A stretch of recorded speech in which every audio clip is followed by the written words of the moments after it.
La noche del 12 de abril de 1976, a las 23:17, la taberna Roberts Lounge en Queens, Nueva York, apestaba a whisky rancio, humo de cigarrillo y una ambición sin límites. No era un bar cualquiera, era la guarida de Jimmy Burke, un gánster irlandés cuyo apodo, el Caballero, destilaba una ironía tan afilada como su temperamento. En aquel antro, la luz tenue apenas lograba disipar las sombras de los secretos que allí se cocinaban, mientras Burke repasaba nombres con su crew. Frankie Carbone, leal pero imprudente, y Angelo Sepe, conocido por su temperamento volátil, escuchaban con atención.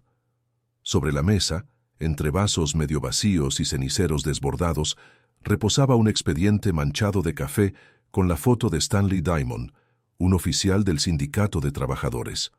Para Burke, Diamond era una presa fácil, un pez pequeño, perfecto para una extorsión rápida y rentable.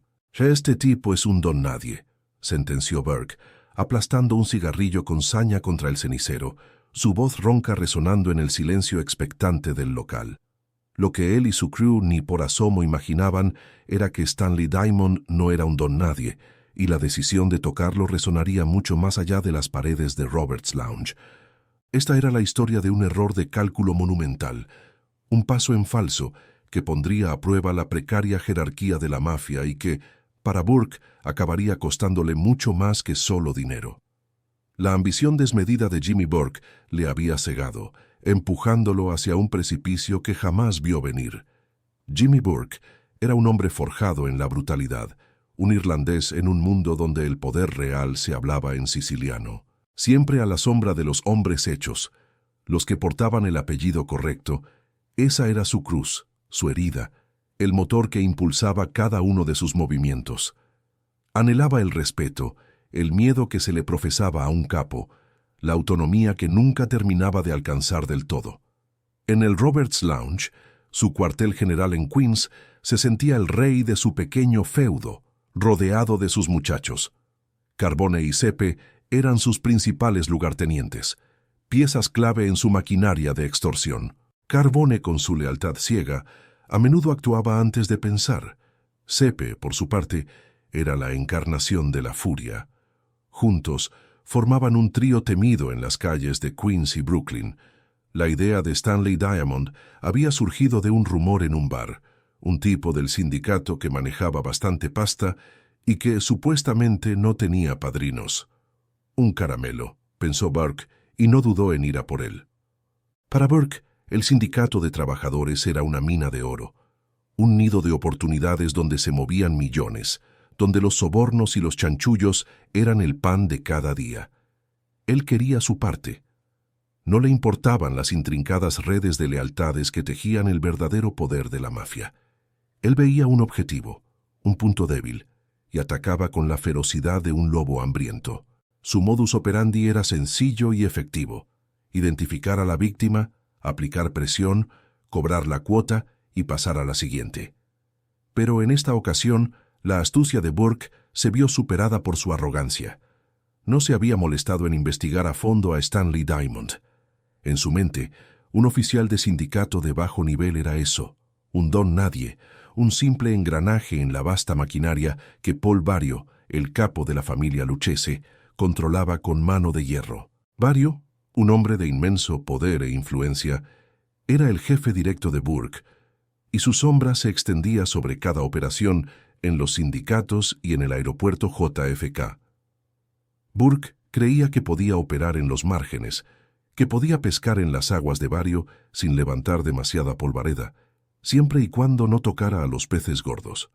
Y Stanley Diamond, para él, era un mero boquerón. La noche seguía su curso en el Roberts Lounge.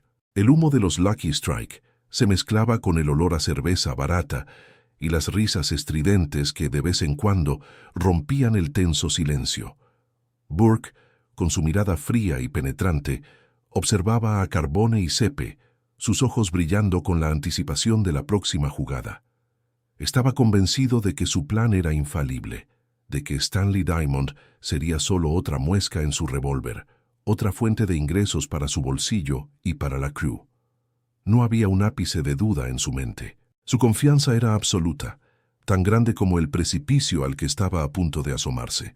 No entendía que en el complejo tablero de ajedrez de la mafia neoyorquina, cada peón, por insignificante que pareciera, podía ser una pieza clave en la estrategia de un maestro o estar conectado a un alfil o una torre de un poder insospechado. La brutalidad de Burke era legendaria. Se contaba que podía sonreír mientras te rompía los dedos, que su forma de razonar era a base de golpes y amenazas veladas. Los currantes del muelle, los pequeños empresarios de Queens, todos conocían su nombre y temían su ira. Pero ese miedo, esa reputación, era un arma de doble filo. Le había dado poder, sí, pero también había alimentado su ego hasta un punto en que su juicio empezaba a nublarse. Creía que su astucia y su capacidad para la violencia lo hacían invulnerable.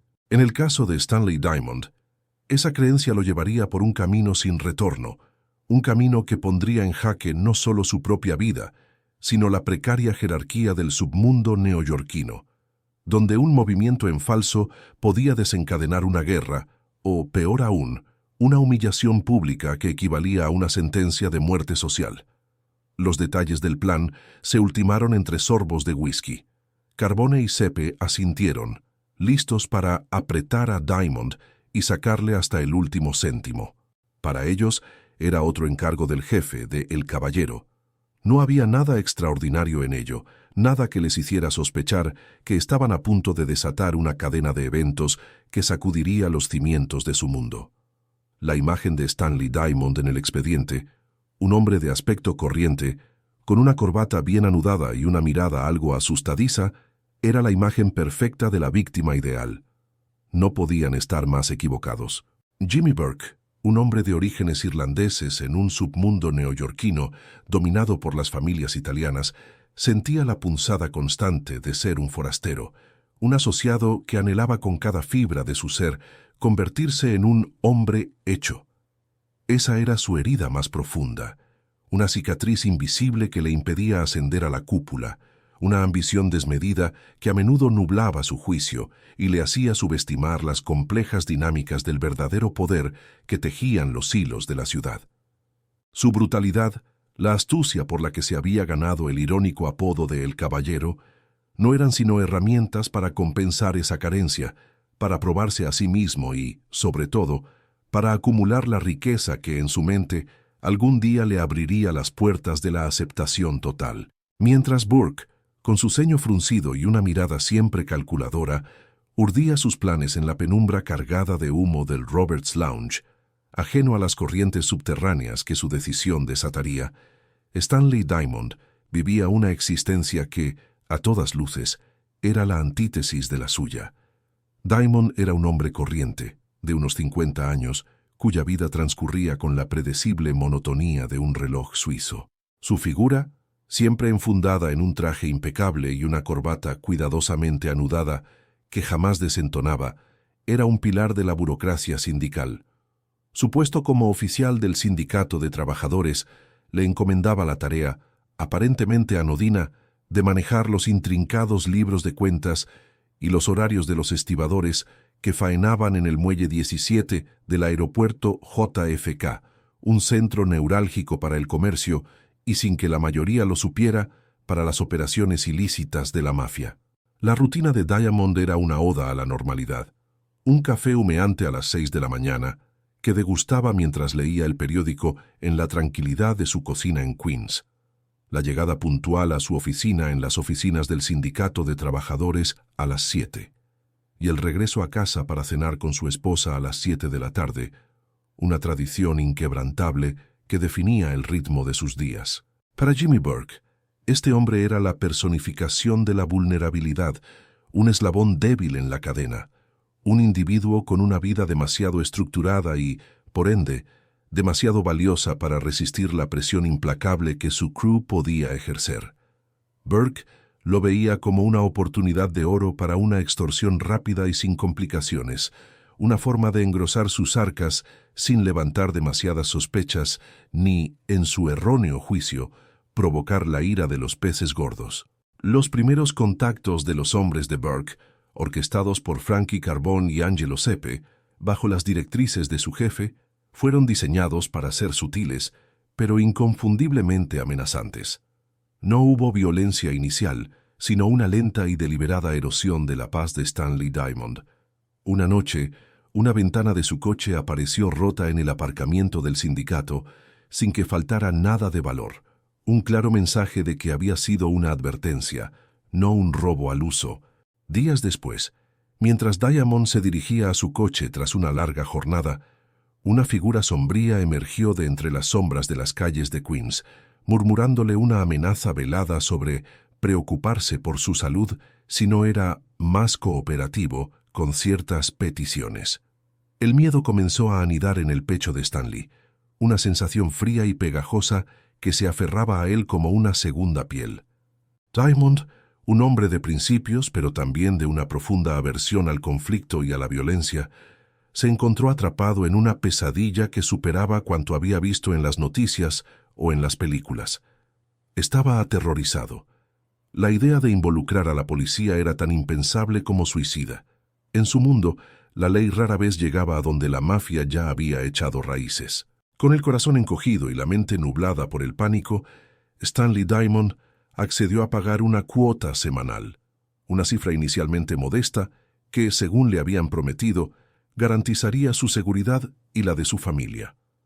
Cada billete que entregaba en el sobre, cada mirada furtiva que intercambiaba con los matones de Burke, era un trago amargo, un recordatorio de que su vida, antes tan ordenada y predecible, se había desmoronado bajo el peso de una amenaza invisible pero palpable. Lo que Diamond no sabía, y lo que Burke ni siquiera sospechaba en su arrogante ceguera, era que ese pago, esa sumisión inicial, no era el fin de sus problemas, sino el mismísimo principio de un calvario que rebasaría con creces la vida de un simple burócrata. Era, en realidad, la primera ficha de dominó en una cadena de eventos que sacudiría los cimientos del submundo de Nueva York, dejando a su paso un reguero de consecuencias imprevisibles. Burke creía haber encontrado a una presa fácil, un cordero en el matadero, pero en su ignorancia había puesto la mano sobre un nido de avispas. La trama apenas comenzaba a tejerse. La cuota semanal que Diamond entregaba, con el pulso acelerado y el alma encogida, era solo una gota en el océano de dinero que fluía por las arterias del sindicato de trabajadores. Aquella organización, supuestamente dedicada a proteger los derechos laborales de miles de estibadores y obreros, era en realidad el corazón palpitante de las operaciones más lucrativas de la familia criminal Lucchese en el transporte y la logística de Nueva York. No era un simple lugar de empleo, era una mina de oro, una fuente inagotable de fondos ilícitos obtenidos a través de desfalcos descarados, sobornos sistemáticos y la creación de empleos fantasmas que engordaban las cuentas de los peces gordos sin que nadie levantara un dedo ni se atreviera a preguntar. Paul Vario, el capo de Jimmy Burke, no era un hombre que dejara las cosas al azar, y mucho menos un imperio como aquel. Controlaba este vasto sindicato con un puño de hierro, invisible pero implacable, desde las sombras de su despacho en Queens hasta los muelles bulliciosos del aeropuerto JFK. Para él, el sindicato era más que un negocio, era una extensión de su propia voluntad, una pieza fundamental de su poder, y cada movimiento, cada transacción, cada nuevo empleado o cada queja de un estibador era monitoreado con una meticulosidad casi obsesiva. Vario tenía sus ojos y oídos por todas partes, una red de lealtades y deudas que se extendía como una telaraña por cada rincón de sus dominios, asegurándose de que nada se moviera sin su conocimiento o su bendición. La lealtad, en su mundo, no era una opción, sino una condición para la supervivencia. Stanley Diamond, el hombre que Burke había juzgado tan insignificante, era una pieza más en este complejo engranaje, pero una pieza mucho más crucial de lo que el irlandés podía siquiera imaginar.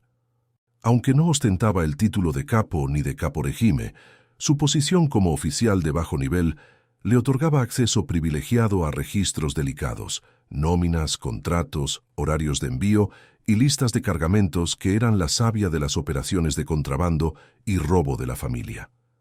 Estos documentos, que para un ojo inexperto solo contenían cifras y fechas, para Vario eran el mapa de su tesoro, Y Diamond, con su memoria fotográfica y su habilidad para descifrar el subtexto de cada papel, era el guardián de ese mapa. Y lo que era aún más importante, Diamond era un hombre de confianza para Vario, una especie de chivato discreto que sin hacer ruido pasaba información valiosa y sensible directamente a las esferas más altas de la jerarquía. No era un informante policial, sino un informante interno. Un ojo y un oído para el mismísimo capo, alguien que podía detectar anomalías y deslealtades antes de que tuvieran tiempo de germinar. Su rutina monótona y su apariencia de burócrata gris eran la tapadera perfecta para su verdadera función, un camuflaje que lo hacía invisible para la mayoría, pero esencial para Vario. Burke, cegado por su ambición y su desprecio por lo que consideraba un pez pequeño, creyó que simplemente extorsionaba a un contable cualquiera, un tipo gris y asustadizo fácil de exprimir, de quien se podía sacar unas cuantas pesetas sin levantar mucha polvareda. Pero en realidad estaba metiendo la mano en un avispero, tocando un nervio sensible en la intrincada red de información de Vario. Cada euro que Diamond le entregaba bajo coacción era un euro que faltaba en las arcas que Vario controlaba, y cada amenaza era un eslabón que se debilitaba en la cadena de confianza que el capo había forjado con tanto esmero y mano dura. La estabilidad del sindicato era la estabilidad de las finanzas de Vario, y cualquier alteración, por pequeña que fuera, era una amenaza directa a su dominio. Lo que Burke no sabía, en su ignorancia arrogante, era que el mundo de Vario no tenía secretos.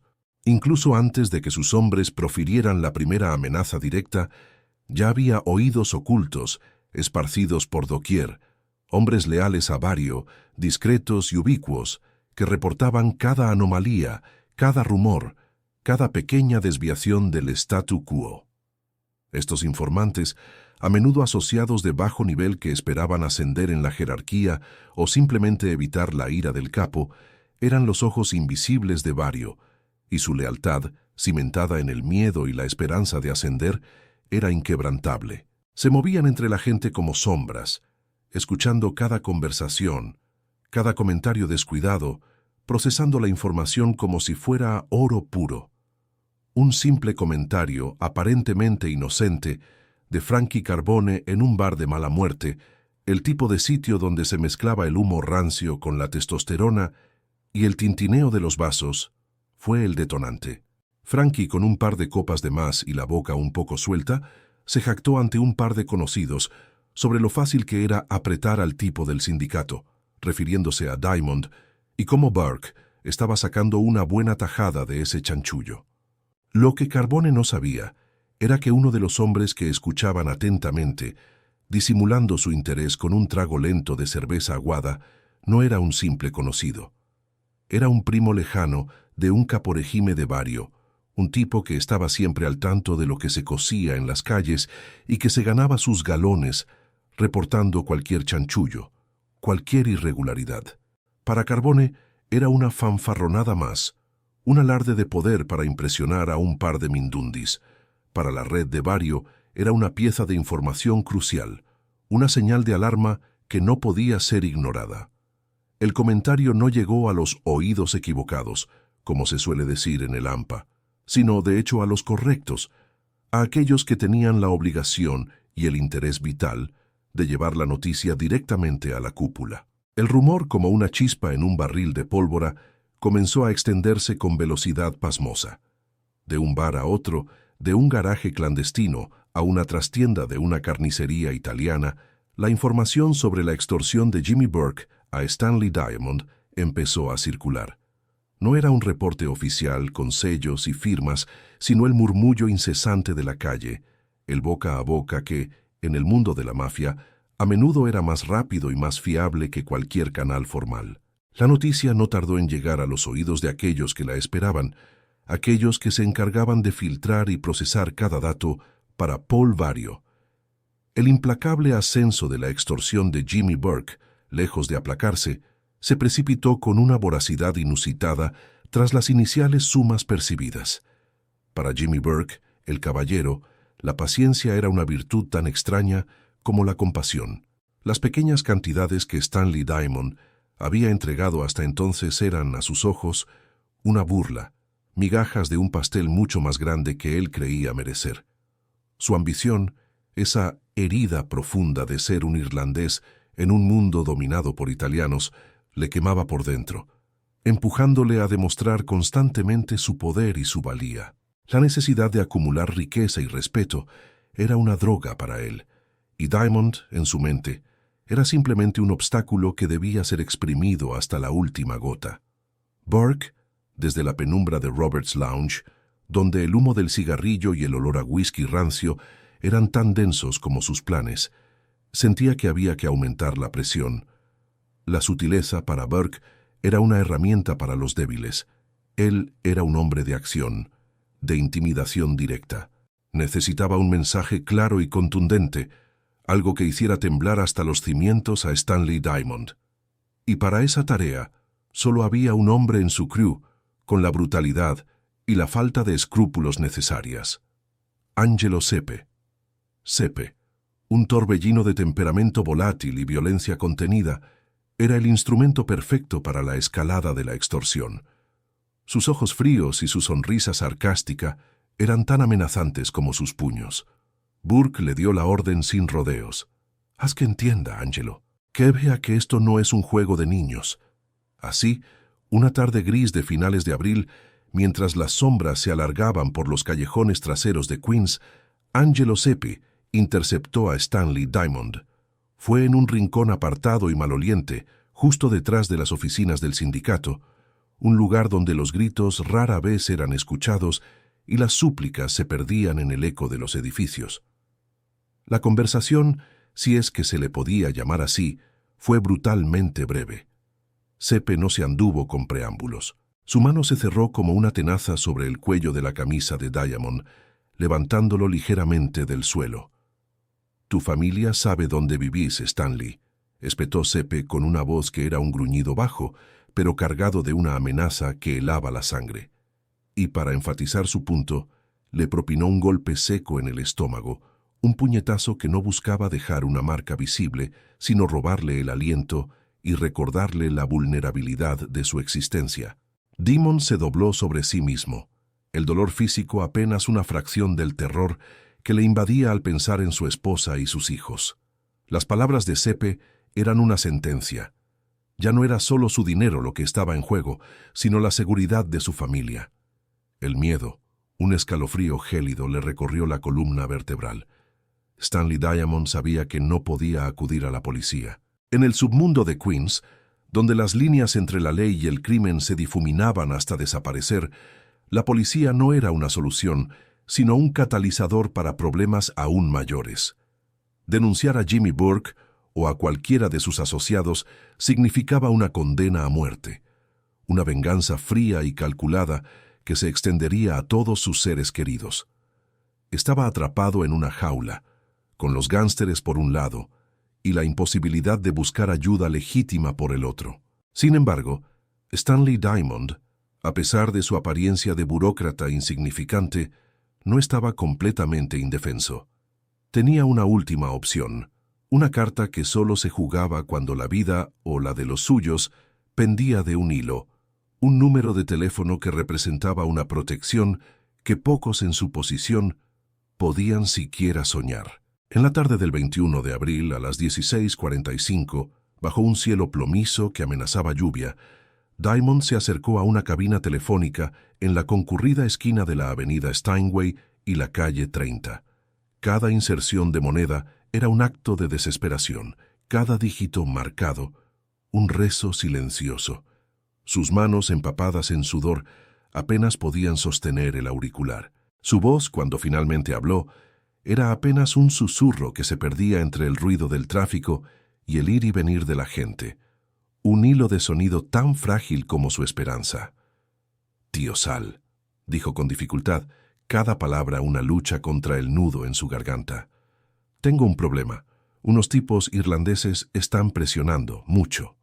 La frase era escueta, carente de detalles superfluos, pero cargada de un significado que solo aquellos en el círculo interno de la mafia entenderían. No necesitaba decir más. La identidad del tío Sal y la naturaleza del problema eran implícitas, una señal de alarma que trascendía las palabras. Lo que Diamond no podía saber era que a pocos metros de distancia, en la barra de un diner grasiento y ruidoso, un joven asociado de bajo rango de otra crew tomaba un café mientras hacía guardia. Su tarea era ser los ojos y oídos de su propio capo en esa zona, una pieza insignificante pero crucial en el vasto tablero de ajedrez del crimen. Y la casualidad quiso que escuchara la conversación de Diamond. El joven, cuyo nombre no merece ser recordado por la historia, no oyó cada palabra, pero sí lo suficiente. Captó la mención de irlandeses y, lo que fue crucial, el apodo de Tío Sal. Su cerebro, entrenado para conectar puntos en el complejo entramado del submundo, hizo clic. Tío Sal no era un apodo cualquiera. Era el alias de un consigliere respetado de una familia poderosa, una figura intocable cuya protección se extendía como una red invisible por todo Nueva York. La llamada, aparentemente inocente, se transformó en una bomba de relojería que acababa de encenderse. En ese instante, en esa cabina telefónica, en esa esquina bulliciosa de Queens, la chispa se encendió. No fue un estallido, sino un leve crepitar que, sin embargo, tenía el potencial de incendiar un bosque entero. La imprudencia de Jimmy Burke, su ceguera ante las ramificaciones de sus acciones, había cruzado una línea que no se veía, pero que era tan real como el asfalto bajo sus pies. Había tocado a un hombre que, aunque no era un capo, estaba bajo una protección tan férrea que solo los más poderosos podían otorgar. La noticia de que los irlandeses de Polvario estaban presionando a un protegido del Tío Sal no tardaría en ascender por la intrincada jerarquía de la mafia, pasando de oídos a oídos, de susurros a informes. La cadena de acontecimientos se había puesto en marcha, irreversible y fatal. El engranaje de la traición, una vez activado, no tardó en extender sus filamentos por los rincones más oscuros de Queens. La información sobre la extorsión de Burke a Stanley Diamond no llegó a Polvario por los canales habituales, esos informes cuidadosamente filtrados que Burke solía enviar, endulzados con exageraciones sobre su perspicacia y su mano dura. No, esta vez fue un rumor, un susurro cargado de preocupación que ascendió por la cadena de mando, no por la de Burke, sino a través de un caporegime de confianza. Tony Dux Corallo, un hombre con una red de contactos tan intrincada como la telaraña de una araña. «Polly, hay un problema con uno de tus irlandeses», dijo Corallo en un tono grave, casi inaudible, durante un encuentro aparentemente casual en un club social de Little Italy, donde el aroma a café fuerte y pasteles de ricota se mezclaba con el humo de los puros cubanos. Vario, un hombre de pocas palabras pero de mirada penetrante, escuchó con la inmovilidad de un depredador, sus ojos fijos en la nada mientras su mente procesaba la información. No era la extorsión en sí lo que lo enfurecía. En ese mundo, extorsionar era tan común como respirar. Era el hecho de que Burke hubiera actuado sin permiso, sin su bendición, y peor aún, que hubiera tocado a un protegido sin saberlo, ignorando las líneas rojas invisibles que sostenían el frágil equilibrio de poder. Esta era una clara violación del protocolo, una muestra de arrogancia que Vario no toleraría de nadie, y mucho menos de un irlandés que, por muy valioso que fuera, seguía siendo un asociado, no un hombre hecho. La autoridad invisible de Vario, esa que se sentía en el aire incluso antes de que él pronunciara una palabra, comenzaba a manifestarse, una sombra que se alargaba inexorablemente sobre la imprudencia de Jimmy Burke, prometiendo consecuencias severas que harían temblar los cimientos de su mundo. La llamada llegó a Roberts Lounge el 27 de abril a las 19:00 horas, cortando el bullicio habitual de risas y el tintineo de vasos. El teléfono, que sonaba con una insistencia inusual, fue contestado por Frankie Carbone, quien, tras escuchar unas pocas palabras, palideció y le tendió el auricular a Burke. «Polly quiere verte, mañana por la noche. La Estela, 20 ceros», le espetó con voz tensa. Burke, sintiendo una mezcla de orgullo por la invitación y un nerviosismo que le revolvía el estómago, asumió que sería para discutir un nuevo golpe, quizás un gran cargamento en el aeropuerto JFK, o algún asunto delicado del sindicato que requería su mano. Se enderezó, intentando proyectar confianza, pero una punzada de inquietud se le clavó en el pecho. Al día siguiente, a las 20:00 en punto, Burke y Frankie Carbone entraron en el reservado de La Estela, un restaurante italiano de lujo en Queens, donde el aire denso, con el olor a ajo, orégano y un respeto casi reverencial por la jerarquía.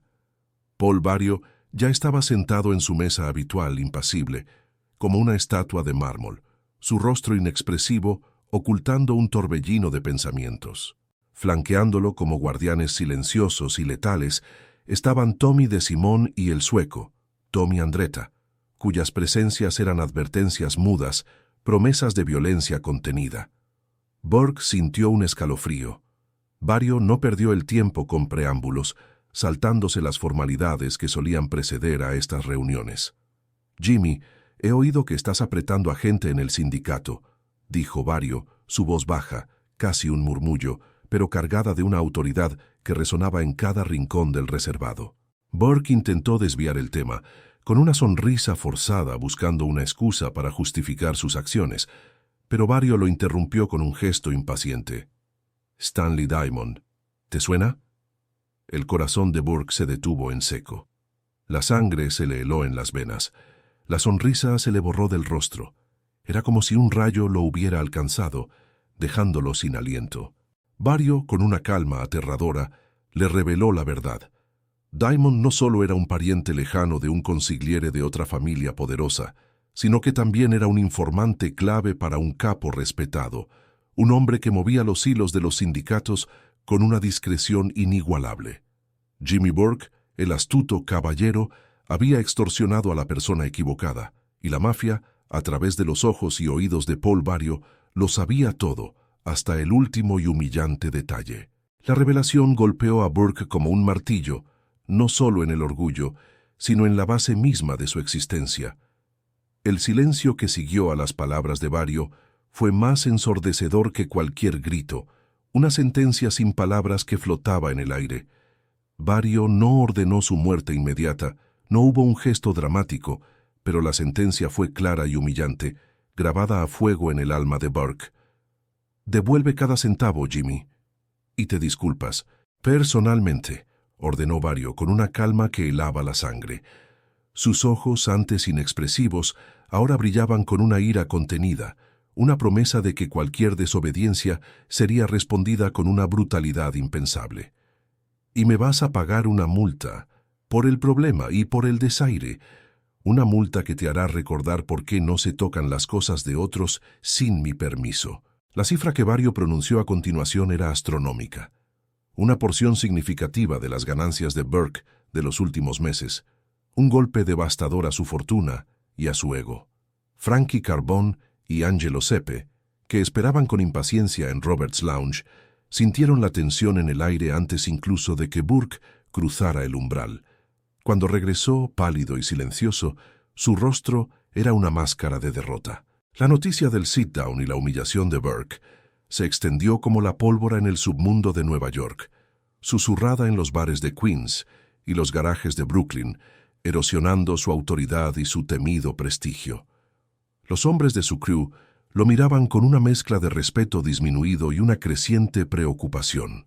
Para colmo, en los días siguientes, un Ford Fairlane oscuro, con dos hombres de traje que parecían sacados de una película, comenzó a aparecer discretamente cerca de Robert's Lounge.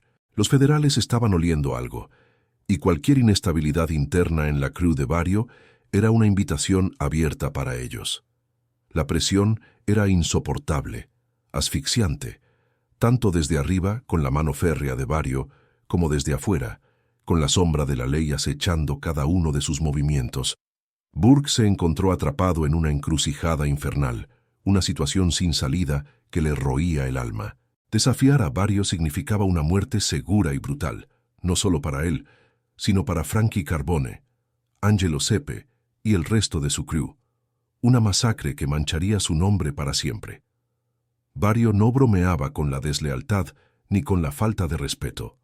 Cumplir, sin embargo, implicaba una pérdida masiva de dinero, la humillación de tener que devolver lo que había extorsionado y, lo que era más importante aún, la pérdida de cara y respeto, la moneda más valiosa en el mundo de la mafia. Su herida, de ser un irlandés en un mundo italiano, donde siempre estaba un escalón por debajo, se abrió de nuevo sangrando amargamente.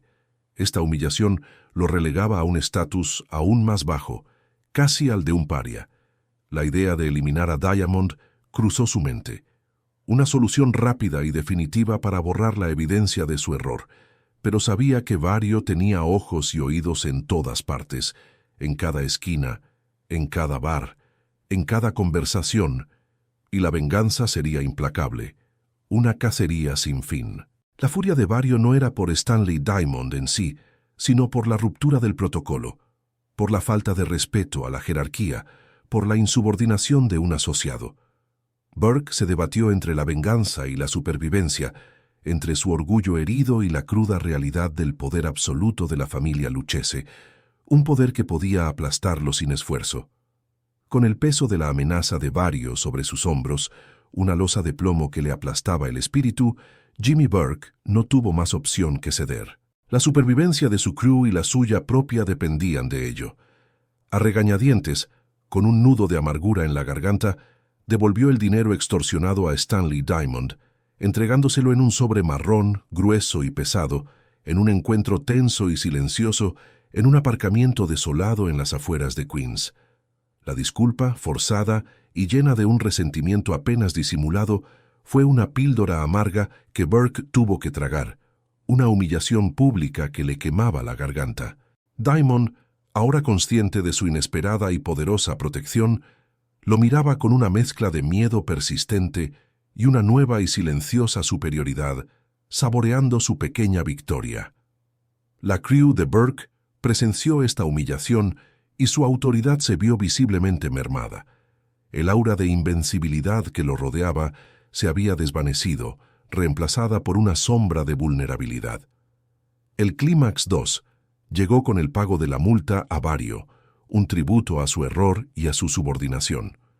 En otro sit-down, esta vez en la trastienda de una panadería italiana, entre el dulce aroma a anís y la harina que cubría las superficies, Burke entregó un maletín lleno de billetes a Vario. No fue solo dinero, fue una rendición simbólica de su independencia y ambición, un reconocimiento forzoso de su posición subordinada en el gran esquema de la familia Lucchese. Este momento marcó un antes y un después para Jimmy Burke, empujándolo hacia esquemas más desesperados y temerarios en el futuro, una búsqueda implacable por recuperar lo que había perdido, una mancha que jamás podría borrar. Meses después del incidente con Stanley Diamond, Jimmy Burke continuó sus operaciones, pero con una renovada capa de paranoia y una desesperación palpable que lo carcomía por dentro. La historia de su error, de cómo el caballero se había inclinado ante la autoridad de Vario, se convirtió en una leyenda susurrada en los bares y garajes del submundo, una advertencia sombría sobre los peligros de la ignorancia y el desafío a la jerarquía intocable de la mafia. La cicatriz de esa humillación nunca sanó. Burke nunca recuperó por completo su prestigio ni su autonomía dentro de la familia Lucchese. Este evento, este error de cálculo que lo puso de rodillas, se rumorea que fue el catalizador que lo empujó hacia actos cada vez más audaces y violentos, como el notorio atraco de Lufthansa, en un intento desesperado por reafirmar su poder, por borrar la mancha de su fracaso y por demostrar que aún era un hombre a tener en cuenta. En el mundo de la mafia, el poder no se toma, se concede, y desafiar esa jerarquía, incluso por un error de cálculo o por ignorancia, tiene un precio que se paga con una vida entera de servidumbre, de lealtad ciega o, en muchos casos, con sangre. La historia de Jimmy Burke es un escalofriante recordatorio de que, incluso para los más brutales y ambiciosos, hay líneas que no se deben cruzar. ¿Qué otros errores fatales de la mafia conoces que cambiaron el curso de la historia criminal para siempre? Déjanos tu comentario aquí abajo y suscríbete a nuestro canal para no perderte más historias del submundo que te dejarán sin aliento.